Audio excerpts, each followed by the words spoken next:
happened with Iran? Weren't we about to make a nuclear deal? Wasn't our deal maker in chief making a deal to keep Iran from enriching uranium? Actually, didn't we have a deal before our deal maker in chief so wisely pulled us from that deal? Why did this have to go balmy on Iran now?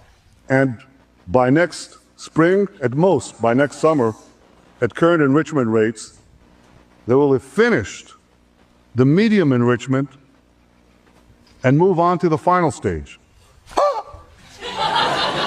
Iran is months away from having a nuclear bomb, says Netanyahu, in 2012. Why did we have to bomb Iran now? Iran is so dangerous. Weeks away from having the fissile material for an entire arsenal of nuclear bombs. Holy shit, that's why. Iran's only weeks away from having an entire arsenal of nuclear bombs, says Netanyahu. In 2015. 2015. Think about that. Back when we all thought, oh no, the Republicans might nominate that madman Jeb Bush.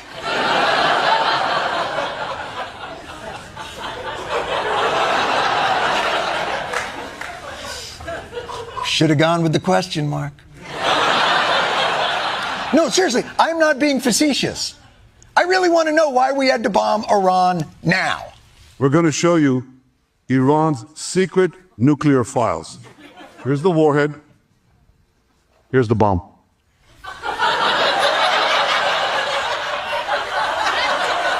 And that's from 2018. I don't know if Iran is any closer to having a bomb, but it is clear Israel now has the capacity to enrich their drawings. A hot war between Israel and Iran could threaten the United States. It's best we stay out of it. Secretary of State Marco Rubio saying Israel took unilateral action against Iran and that the U.S. is not involved in strikes. We're not involved. That's good. That's good. Thank you very much for joining me. In the year 2025, one might have hoped that the global community would be working together to address the existential threat of climate change, working to prevent future pandemics, working to address the massive levels of income and wealth inequality that exist, working to improve the standard of living of struggling people all over the world. But tragically, that is not where we are today. Quite the contrary. Instead of addressing the major crises that we face, the world is now looking at the terrible war in Ukraine, started by Putin, which has taken hundreds of thousands of lives over the last 3 years. We are looking at the horrific war in Gaza, where, as we speak, thousands of Palestinian children are facing starvation due to Israel's inhumane and illegal war policies. And now we face a dangerous and escalating war in Iran, which was begun in violation of international law by the extremist Netanyahu government. And the main point that I want to make today is that it is absolutely imperative that the United States not be dragged into this war. Let me say a word about how this war began. On Thursday, Netanyahu launched an illegal and unilateral surprise attack on Iran, bombing targets across the country and killing hundreds of people. Iran has responded with attacks of its own, which have killed dozens of people in Israel. Whatever you may think of the corrupt and authoritarian Iranian regime, Israel's attack clearly violated international law and the United Nations Charter. While every country has the right to defend itself, they do not have the right to launch so-called preemptive wars of this kind. But let's remember who Netanyahu is. He is a war criminal under indictment by the International Criminal Court for starving innocent people and killing civilians in Gaza. At this very moment, in Gaza, Israel continues to prevent the UN from delivering humanitarian aid.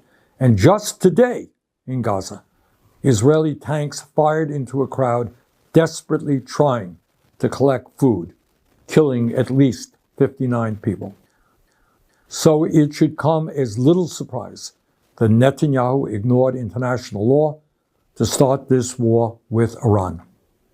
But Netanyahu's decision to strike also directly contravened the express wishes of the United States, which was seeking a diplomatic resolution to the long-standing tensions around Iran's nuclear program. In recent months, the United States has held 5 rounds of negotiations with Iran to resolve these long-standing concerns. Let me repeat. In recent months, the United States has held 5 rounds of negotiations with Iran to resolve these long-standing concerns. A 6th round of talks was planned for Sunday, but Netanyahu chose instead to start this war. So let's be clear. Israel's attack was specifically designed to sabotage American diplomatic efforts. In fact, in its first round of strikes, Israel assassinated the man overseeing Iran's nuclear negotiating team. And let's also remember that U.S. intelligence has never indicated that Iran has made the decision to build a nuclear weapon. Just a few months ago, Trump's own Director of National Intelligence, Tulsi Gabbard, testified to Congress that, quote, the intelligence community continues to assess that Iran is not building a nuclear weapon, end of quote. But Netanyahu chose to attack, crippling diplomatic efforts and risking a full-blown regional war. He is now openly talking about regime change in Iran and threatening to kill the political leadership of that country without any thought to the chaos that might ensue. Let's also not forget that the current Islamic regime in Iran is itself the product of a Western-backed coup in 1953 that overthrew the democratically elected government of Iran and replaced it with a corrupt autocrat. The critical question now is whether the United States will get dragged into Netanyahu's war. In my view, that would be a disaster. The United States must not be involved with another Netanyahu war, not militarily or financially. The United States Constitution is crystal clear. There can be no offensive use of military force against Iran or any other country without an explicit authorization from Congress. No such authorization exists, and any U.S. involvement would therefore be illegal. The United States has already provided hundreds of billions of dollars to Israel over the last many decades. Last year alone, U.S. taxpayers provided more than $22 billion in military aid to Israel.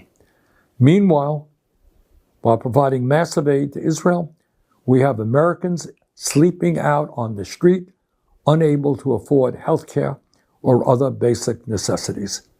Enough is enough. President Trump ran as a supposed peace candidate. In his inaugural address, he said, and I quote, "My proudest legacy will be that of a peacemaker and unifier. That's what I want to be, a peacemaker and a unifier," end quote. Very fine words. Trump should remember them today. Supporting Netanyahu's war against Iran would be a catastrophic mistake. Instead of going to war, Trump must work with the international community to rein in Netanyahu and urgently push for a diplomatic solution. Netanyahu's illegal attack has made the world a more dangerous place. The United States must not be a part of this war. Thank you very much.